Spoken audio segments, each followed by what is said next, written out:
Welcome back. I'm going to switch gears again here and do another video on politics, history, and that kind of stuff. In the background here, this is a picture of famous French statesman Cardinal Ritchielu, who is considered by many to be the founder of the leading driving force, I should say, at least as an individual, behind the modern state form, the Peace of Westphalia, that resulted in the formation of the European state system in 1648 at the conclusion of the 30 Years' War, which was a war between Catholics and Protestants, won by the Protestants and set up the Protestant understanding of the state, in which the state was not under the thumb of the authority of the church, and the church in this case was the Catholic Church. Now, even though Richelieu himself was a Catholic cardinal, he is famous for the doctrine of what was in French called raison d'etat, reason of the state. In other words, that the means and ends of the state come first ahead of those of religion. And this goes along with Protestant ideas of separation of church and state. And so France fought on the side of the Protestants in the 30 Years' War to prevent the Habsburgs, or the Catholics, from gaining too much power and thereby perhaps subjecting France to their controls. This also resulted in the continual disintegration, you might say, of the German states, and Germany was not unified as a nation for some, 220-something years after 1871, 223 years after the Peace of Westphalia in 1648. Which explains some of the animosity on the part of Germans towards the French immediately after their unification. They used a war with France in 1870-71, the Franco-Prussian War, to unify. And then, of course, in World War I and World War II, in both instances, Germany went to put the wig up on France, in part because of the history begun by Mr. Ritchielu. Now, what I want to talk about here is, since we have an election coming up, and we seem to be at a time in history in which this form, the state form,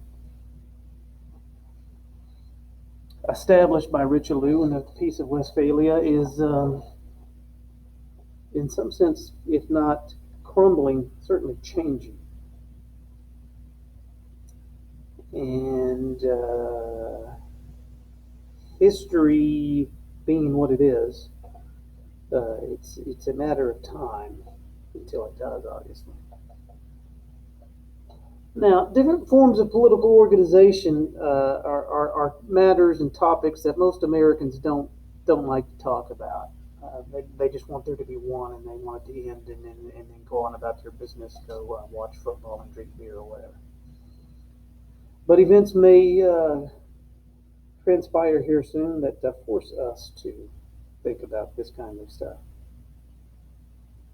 Now, the form of government that we have, it's a commercial republic based on a written constitution, is obviously not the only form of government there is, or that's available. One should not change forms of government lightly, however, as Jefferson mentioned in the Declaration of Independence, because that usually results in violence and a lot of people getting hurt. Now, the commercial republic that we have, based on a written constitution, is part of the wider form of socio-political organization of Western civilization begun by Mr. Richelieu to some extent. I'm not saying he began Western civilization, but the state form to some extent. It's also sometimes called contract theory, this being associated with Thomas Hobbes, whose Leviathan was published soon thereafter, 1651, I believe, in which he postulates that the government is a contract between citizens and rulers. And in general, I think this is the way most Americans view it. I mean, they may not be consciously aware of it, but they certainly are fully within the spirit of the contract theory of political organization. That's the way it's spoken of in the Declaration of Independence, and that's presupposed by the United States Constitution. Now, this is problematic in many ways, in ways that never seem to dawn on Americans. And it doesn't matter left or right. It doesn't matter if they're Democrats or if they got no clue what's going on here.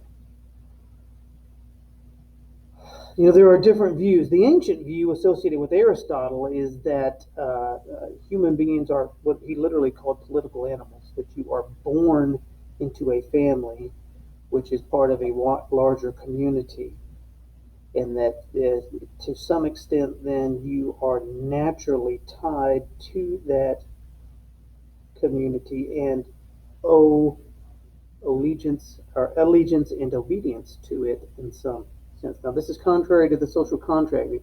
The social contract view is that you are an individual and that it is the duty of the government to protect your rights as an individual, and that's why you enter into the contract with the government is in exchange for you agreeing to put off some of the satisfaction that would result from the state of war if everyone against everyone, which is short, brutal, violent, that kind of thing. In exchange for that, and you ceding some of your personal authority to the government will protect your rights, at least some of them. Now, that's not Aristotle. That's not the ancient view. It's not the view outside of modern Western civilization, by the way, either. Which is why all this stuff you hear when they, got the UN running around about human rights violations, it's falling on deaf ears outside of Western civilization. They may nod and okay, yeah, that's one, and then they go right back to what they're doing anyway. So the fact that the state form of government that was officially ratified in 1648 by the Peace of Westphalia, in the rights politics that results from that, seem to have run into problems. Now, it's been running into problems forever, is the reality. You had the initial establishment of this, and you still had religious conflicts that went on for some time, but there are no more major wars between Catholics and Protestants. But, for example, you had the Glorious Revolution in Great Britain in 1688, 1689. You had more revolutions on the continent in Europe, beginning with the French Revolution in 1789, and the spread of so-called democracy, which is, in the understanding of democracy as it gets thrown around now, is based on what we've been talking about, this contract theory.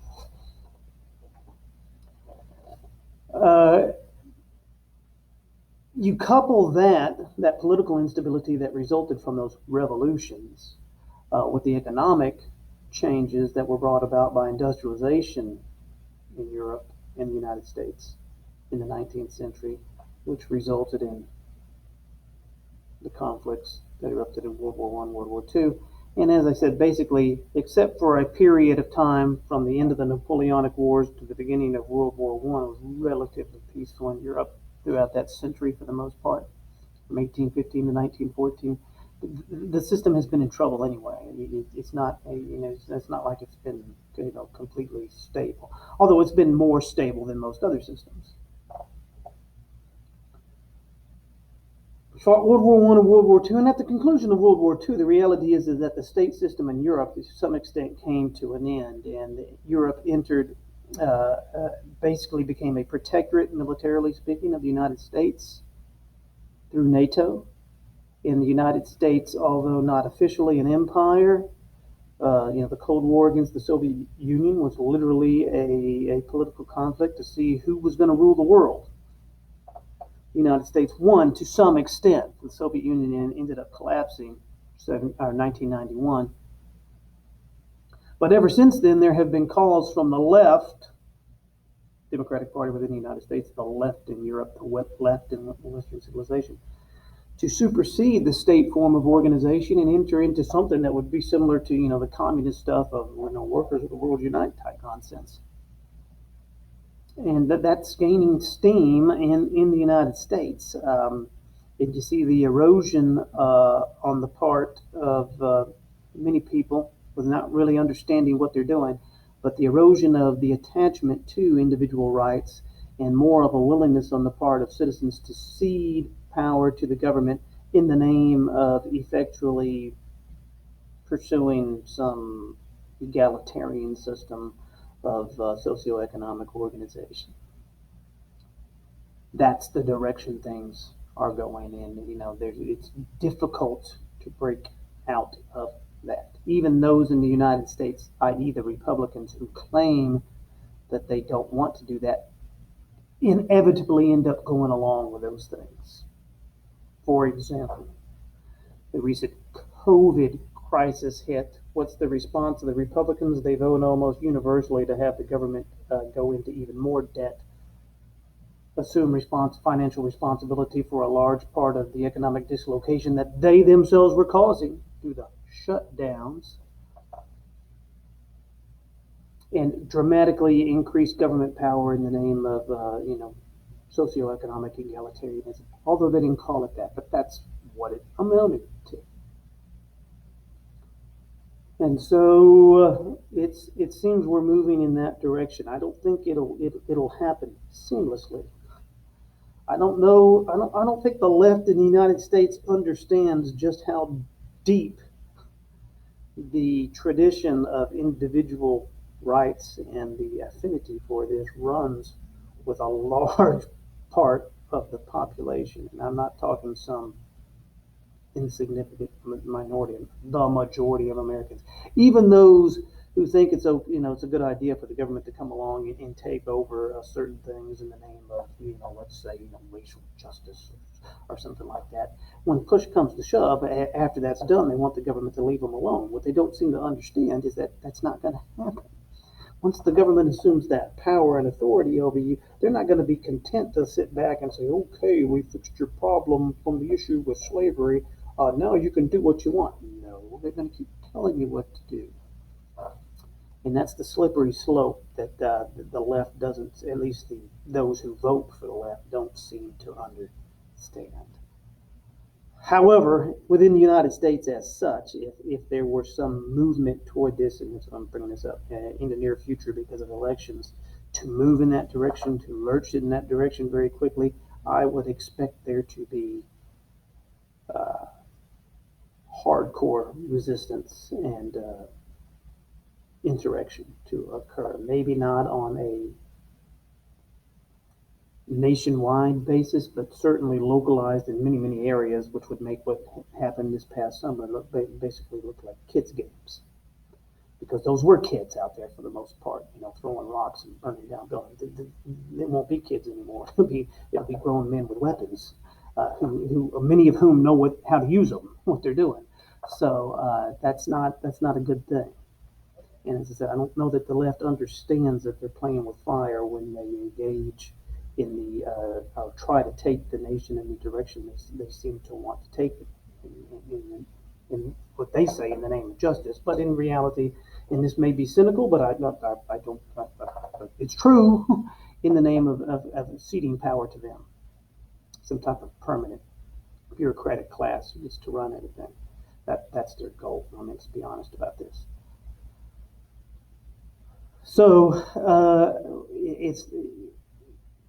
it's not something that, as I said, that Americans understand well, and it's not something you're going to be able to get them to understand well, but it is something that we have to take seriously because there is a good chance of events transpiring soon that head in this direction.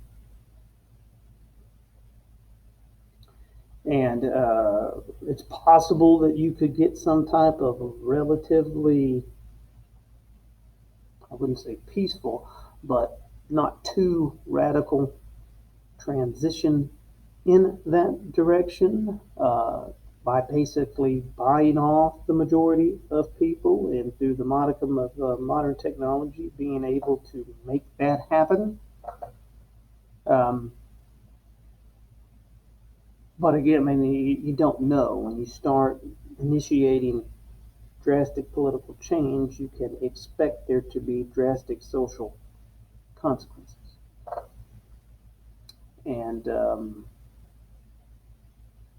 contract form of government, it would seem, is on the way out because of that. I don't see any way out of that. We're not going back to 1789 and the ratification of the Constitution. It's not going to happen. The current populace, the citizenry of the United States, does not have the requisite endowments, as Madison would have called them, to make that happen. There was a fortuitous set of circumstances that enabled the United States to do what it did after the Revolutionary period with the Constitution. And those circumstances certainly do not exist now, thanks to technology and, vast increase in the amount of wealth that is now present. There's no way that you could pull off something like the founders of the United States were able to pull off in 1789 with the ratification of the Constitution. A relatively peaceful setup after the revolution had already occurred. So what is it then? The reality is you would have to look outside of modern Western civilization and go look at things like Aristotle, as well as other forms of political organization throughout the world, which are usually based on ethnic identity and religion.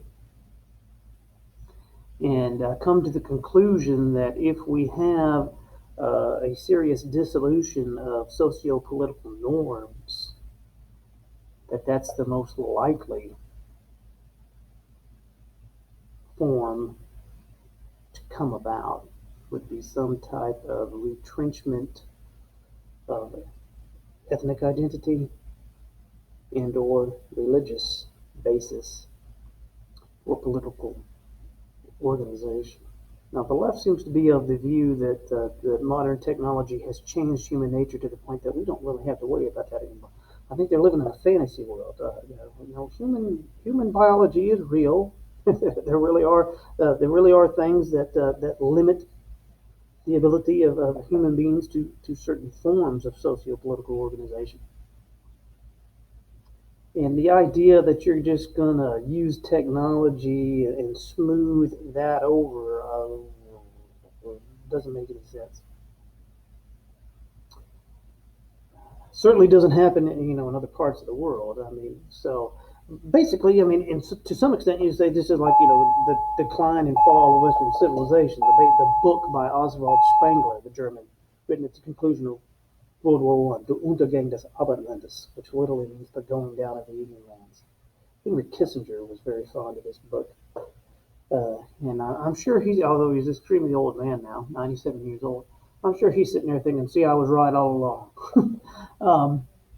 Because there is, it's unmistakable that this decline has set in that historically, when you look at this, there has never been a civilization, a political community that once entered into decline reversed it. They were able to slow it down to some extent. They've never come out of it and gone back to whatever form of government it was that animated them before and led to their greatness. The Romans, for example.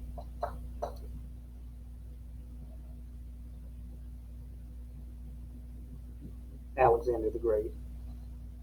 Once that stuff sets in, it tends to go by the boards pretty quick. So all of that to say that there's a good possibility we could be at one of those flashpoints. And maybe not. You could see a relatively peaceful transition. There's no good reason why you can't have one. Regardless of who wins, by the way. It doesn't matter if the Republican side wins or the Democrat side wins in the upcoming election that I'm talking about. But either side could win, and you could have the outbreak of violence, or either side could win, and you have a relatively, peaceful continuation or transition. But you just don't know because of the volatility that has been introduced by the events of this year. With the pandemic and the what I would think of as a somewhat manufactured crisis around group-based politics, identity politics, that the left likes to play into. So I say they don't seem to understand that they're playing with fire with these things. or they don't care. But they think they're going to be able to insulate themselves because they live in gated communities in San Francisco or New York or Washington D.C. or wherever. If there's a serious conflagration, the gated community is not going to protect them. They understand. They don't seem to understand that. So, um, if something like that does happen, then I would expect some type of, as I said, retrenchment based on ethnicity and or religion, and that's not. I mean, that won't be peaceful. However that works out. Uh, but for those who like to think about such things, this is something to take very seriously and something to consider based on events and thinking in terms of history and political philosophy of what's possible, what's likely, that sort of thing. So it's not it's not, as I said, it's not something that Americans like to think about. The problem with that is that when events catch up to them, then you may get a large percentage of them that just react with their passions, as Madison talked about in Federalist 10. And this is not good. So, with Ritchielu here in the background and thinking about these things, I would suggest that you think about them some, try to figure out what's going on, and have a plan for potential problems.